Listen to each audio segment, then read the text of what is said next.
Gundam.tk presents Master Grade Gundam version 2.0 Titanium Finish. Hey again, Robert 184, 2Rs2Bs Gundam Reviews.net, and for this Master Grade Gundam version 2.0, this is a special titanium edition, so you've already seen the shiny plates, the inner frame, and the individual parts, but now it's time to take a look at the great granddaddy himself. And when he's all put together, here he is, the man, the myth, the legend, and by that I mean not the man, but you get the idea, the thing that kicked it all off. First of all, I've got to say that I love the looks of this version 2.0 because of its cartooniness. If you're not a fan, you'd want to go with something like the one-year war one compared to this one. But I just think they absolutely nailed the proportions in terms of getting the feet right. The legs are a little bit comically oversized, but it's especially once you get into the hands. The skinny shoulders, and I think that the oversized beam sabers back there on the back, and the fact that they can bend out like that. Combine that with the fact that you've got a great face with a lot of red on it, which is something that we saw a lot in the anime. It's going to look fantastic. Onto the titanium, you are going to notice it under certain lights, and I think where you're going to really notice it though is just on the blue and the red. The yellow isn't going to stand out, and that white, you're not going to notice it unless you actually look closer at the actual lining part, where it's just going to look a little bit silver. Remember that this is online. But overall, it's going to look very, very shiny, especially when you put it on your shelf next to other Gundams, I think. And here is a close-up shot of the upper body.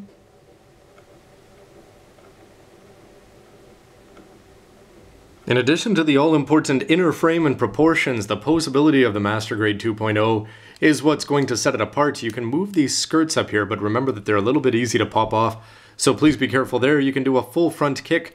Off to the side, you can lift these off. You can see the back ones and the side ones go flying, but you are able to do full splits there if the skirts don't get in your way.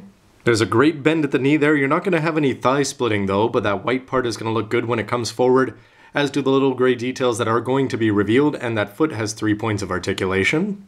Now for the upper body, it's worth noting here that this is just using these parts, and you can see that it's going to fit in here, here, and here. If you were to put in the core block there by transforming the core fighter, you'd actually have a much more secure fit there, as it's going to fit well into the chest, and then the thrusters would fit down there. As it is, the waist is going to only be able to rotate this much. Still impressive considering that it's got the block, or it doesn't have the block in there. But once you get up here to the shoulders, you're able to rotate the arms around here, and you can bring them forward as well, and you can see that they can do a very good job of doing pretty much everything, including going up this way. And then with the great bend at the elbow, you're going to have no problems, I think, getting this everywhere you want, as long as you can get that shoulder into an appropriate looking position. Arming them up works really well, as you just have to slide the gray part into position, attach it into the hand, and then click it in here, and you're going to have a solid grip once it's in. Once he's armed up, he's going to look a lot more familiar, and I think that the beam rifle is just a little bit oversized, but that's probably a good thing here.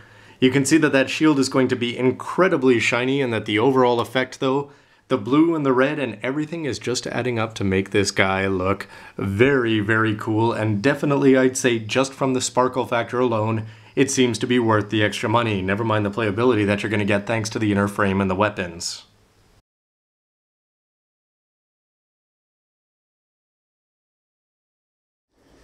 Now here are two Gundams that I've wanted to line up next to each other for a while, with the Master Grade Age 1 Normal over there, clearly influenced by the RX-78-2 in almost every way. You've pretty much got all the same color apps in all the same places.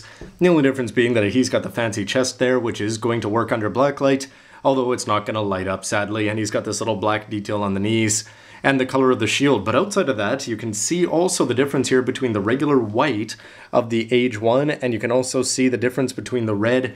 The gold is really going to get lost, I'd say, on the titanium version, whereas the red is going to stand out a little bit more, and that blue, especially under the right light, is certainly going to shine. But it's very cool to see the newest and the oldest, and you've got a lot of engineering that went into this 2.0 that carried forward into newer kits and continues to get improved on with the Age 1. While not perfect, you can still see that Bandai is going to be going on and on and on in terms of progress. In terms of luster, here it is next to my Crossbone Gundam XO Ghost, which was based on just the one early promo image that came out in Gundam Ace.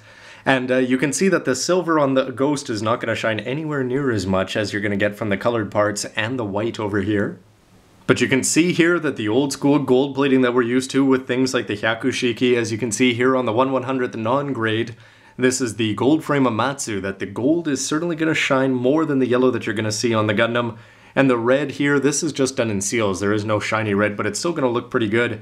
but that white is going to luster, but the titanium certainly does offer a different effect than the regular special edition kits that we'd be getting, especially compared to something like the Freedom or anything else that's going to come with the silver body as opposed to the titanium white. In terms of posing, that inner frame is going to take care of a lot of issues. You can get the legs down in all sorts of positions there. The feet are going to fit well no matter what you do with it. And because you can pop the shoulders out and do a variety of different things with it, you can have him look down the barrel of his beam rifle with no difficulties whatsoever. And though the shoulder may look a little bit awkward in some poses, it's all going to depend on where you're looking at it from, but he's going to have no problems at all bringing his arms across as well if he wants to shoot over the shield. Remember, you could close up that eye hole if you want as well. The shield on the back is going to be a real winner, although you're not going to see the shiny side forward, but the Super Napalm I think is meant to be held in two hands, and you're going to have no issues bringing both arms forward onto the BR. One thing the titanium finish is going to affect though is that when you've got these white parts here, they're not going to fit very well into the hands of the manipulator, so that's going to apply to the beam javelin here and the beam sabers. Now this is one of those poses that's not necessarily going to look that good spinning, but if you do freeze it in just the right place and put it on your shelf at the right angle, I'm sure you can do something better.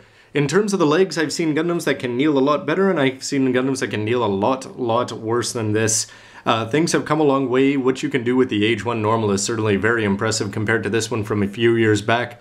But then again, compare it to the old ground Gundam when this was such a feature, it's very impressive that this is just but one tool in its repertoire as opposed to the ground in the EZ8, where that was pretty much the only trick that it had in its book.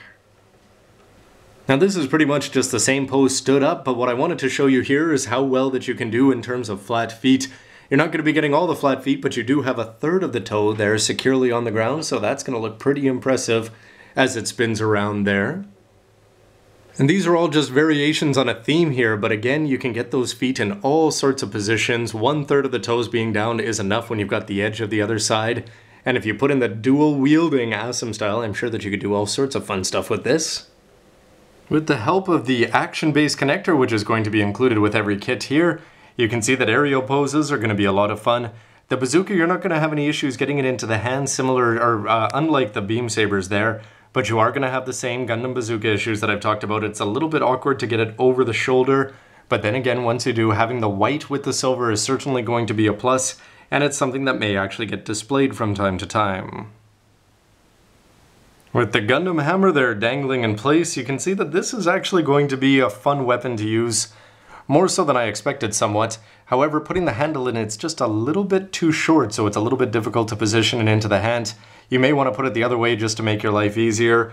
You can have it on the action-based angle down to the ground, or you can use the old two-hand toss here.